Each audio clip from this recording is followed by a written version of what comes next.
بسم اللہ الرحمن الرحیم۔ السلام علیکہ یا صاحب العصر والزمان۔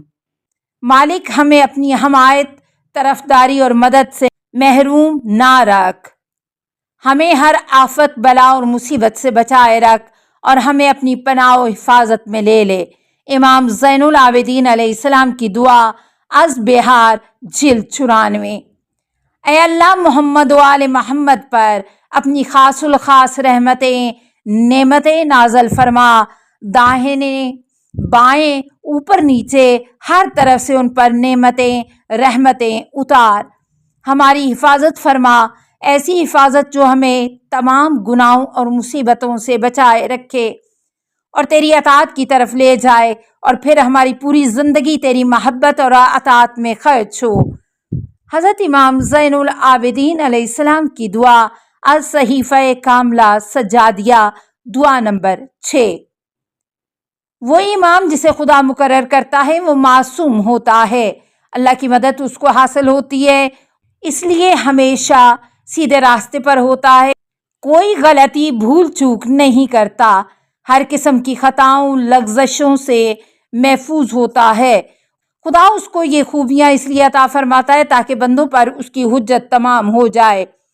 اس کا دین اور پیغام جیسا کہ خدا نے بھیجا تھا بالکل ویسا ہی لوگوں کو مل جائے، تاکہ لوگ خدا سے یہ نہ کہہ سکیں کہ تیری اطاعت کس طرح کرتے، کیونکہ ہم نے تیرے احکامات صحیح طور پر معلوم ہی نہ تھے۔ حضرت امام رضا علیہ السلام از کافی جلد 1۔ اپنی تعظیم کی خواہش، جسے یہ بات پسند ہو کہ لوگ اس کی تعظیم کے لیے کھڑے ہو جایا کریں، وہ اپنا ٹھکانہ جہنم میں سمجھے۔ خدا کی اس پر لعنت ہو جس کے لیے لوگ صفیں باندھ کر کھڑے ہوتے ہیں۔ جناب رسول خدا صلی اللہ علیہ وآلہ وسلم از بہار جلد 16۔ تمہارا حاکموں کے لیے پیدل بھاگنا تم کو یا تمہارے حاکموں کو کوئی فائدہ نہ پہنچائے گا، یہ عمل دنیا میں سخت مشقت اور آخرت میں بدبختی ہے۔ یہ ایسی محنت ہے جس میں سراسر نقصان ہے، اس کا نتیجہ آخرت کی سزا ہے، اور یہ عمل نہ کرنا دوزخ سے امان ہے، اس لیے وہ راحت کتنی فائدہ مند ہے جس کا نتیجہ دوزخ سے امان ہو۔ حضرت علی علیہ السلام از نہج البلاغہ حکمت 37۔ تیرے اعضاء میں سے جو عضو بھی اللہ کو سجدہ کرے اس سے خدا کی سوا کسی اور کی عبادت نہ کرنا۔ حضرت علی علیہ السلام از بہار جلد 62۔ تعظیم کے لیے کھڑا ہونا مکروہ ہے، البتہ ایماندار آدمی کے لیے کھڑا ہونا مکروہ نہیں۔ حضرت امام محمد باقر علیہ السلام از بہار جلد 75۔ اپنے اساتذہ اور والدین کی تعظیم کے لیے کھڑے ہوا کرو۔ حضرت علی علیہ السلام از غرر الحکم۔ عالم کے علم کی وجہ سے اس کی تعظیم کرو، جاہل کی تعظیم نہ کرو مگر اس کو اپنے سے دور بھی نہ کرو، بلکہ اپنے سے قریب کر کے اس کو تعلیم دو۔ حضرت امام موسیٰ کاظم علیہ السلام از بہار جلد 78۔ اگر بوڑھے شخص کی تعظیم کی جائے جو قرآن کا علم بھی رکھتا ہو اور عادل امام کی تعظیم کی جائے گی تو یہ خدا کے جلال کی تعظیم ہوگی۔ جناب رسول خدا صلی اللہ علیہ وآلہ وسلم از کنز الاعمال حدیث 25507۔ نوٹ: اگر حکمران کی تعظیم مجبوراً کرنا پڑے تاکہ ان کے نقصان سے خود کو بچا لے تو یہ جائز ہے، کیونکہ خود کو نقصان سے بچانا واجب ہے۔ البتہ دل جب یہ چاہے کہ لوگ اس کے لیے کھڑے ہوں تو یہ چاہیے کہ اپنے نفس کا محاسبہ کرے اور خود اس خواہش سے روکے۔ علامہ مجلسی از بہار جلد 76۔ پاک دامنی، دوسروں کی عورتوں کی طرح سے پاک دامن رہو، ان کو بری نیت سے نہ دیکھو، اس سے تمہارے گھر کی عورتیں پاک دامن اور محفوظ رہیں گی۔ حضرت علی علیہ السلام از بہار جلد 71۔ خدا اس بندے سے محبت کرتا ہے جو بیوی بچوں والا ہو، فقیر اور پاک دامن ہو۔ جناب رسول خدا صلی اللہ علیہ وآلہ وسلم از سنن ابن ماجہ جلد 2۔ پیٹ اور شرمگاہ کی حفاظت یعنی ان کو حرام سے بچانے سے افضل اللہ کی کوئی عبادت نہیں۔ امام محمد باقر علیہ السلام از کافی جلد 2۔ اس کام سے بڑھ کر کون سا جہاد افضل ہو سکتا ہے؟ امام محمد باقر علیہ السلام از بہار جلد 71۔ ضرورت بھر ہر چیز پر راضی ہو جانا پاک دامنی تک پہنچا دیتا ہے۔ حضرت علی علیہ السلام از غرر۔ انسان میں جتنی ہمت ہوتی ہے اتنی ہی اس کی قیمت ہوتی ہے، اس میں جتنی غیرت شرم و حیا ہوتی ہے اتنا ہی وہ پاک دامن ہوتا ہے۔ حضرت علی علیہ السلام از نہج البلاغہ حکمت 47۔ بری خواہشات پر صبر کر لینا ہی پاک دامنی ہے اور غصے کو برداشت کر لینا جواں مردی اور بہادری ہے۔ حضرت علی علیہ السلام از غرر۔ بڑے موذی کو مارا نفس سے امارہ کو گر مارا، نہنگو اژدہا ہو شیر نر مارا تو کیا مارا۔ انسان کی فضیلت 4 چیزوں سے ہے۔ نمبر 1 حکمت و علم، اس کا دار و مدار غور و فکر اور مطالعہ پر ہے۔ نمبر 2 عفت، اس کا دار و مدار خواہشات پر کنٹرول کرنے پر ہے۔ نمبر 3 قوت اور طاقت، اس کا معیار غصے پر قابو پا لینا ہے۔ نمبر 4 عدل، اس کا دار و مدار اپنی نفسانی قوتوں اور خواہشوں کو حد اعتدال کے اندر رکھنے پر ہے۔ حضرت علی علیہ السلام از بہار جلد 78۔ جب انسان پاک دامنی اختیار کرتا ہے تو اس کے اعمال بھی پاک ہو جاتے ہیں۔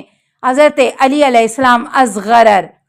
قناعت اختیار کرنا اور اپنی بری خواہشات پر قابو رکھنا بہت بڑی پاک دامنی ہے۔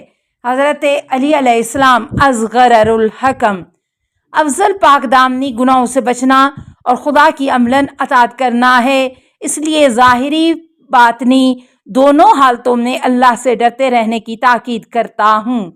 حضرت علی علیہ السلام از بہار الانوار جلد 77۔ لوگوں کی غلطیوں کو معاف کرنا بہترین اخلاق ہے۔ دنیا اور آخرت کا بہترین اخلاق یہ ہے کہ نمبر 1 جو تم پر ظلم کرے اس کو معاف کر دو۔ نمبر 2 جو تم سے تعلقات کاٹے تم جوڑو۔ نمبر 3 جو تم کو نقصان پہنچائے تم اس کے ساتھ نیکی کر کے اس کو فائدہ پہنچاؤ۔ نمبر 4 جو تم کو محروم کرے اس کو عطا کرو۔ جناب رسول خدا از بہار جلد اول۔ 3 چیزوں سے دنیا اور آخرت کی بلندی اور بزرگی ملتی ہے۔ نمبر 1 جو تم پر ظلم کرے اس کو معاف کر دو۔ نمبر 2 جو تم سے تعلق توڑے تم جوڑو۔ نمبر 3 جو تم سے جہالت اور بدتمیزی کرے تم برداشت سے کام لو۔ امام جعفر صادق علیہ السلام از بہار جلد 71۔ قیامت کے دن خدا کی طرف سے ایک پکارنے والا پکارے گا کہ وہ کھڑا ہو جائے جس کا اجر خدا پر قرض ہے۔ وہ شخص کھڑا ہوگا اور جنت میں چلا جائے گا۔ لوگ پوچھیں گے کہ یہ کس بات کا اجر ملا؟ جواب ملے گا کہ یہ لوگوں کو معاف کر دیا کرتا تھا۔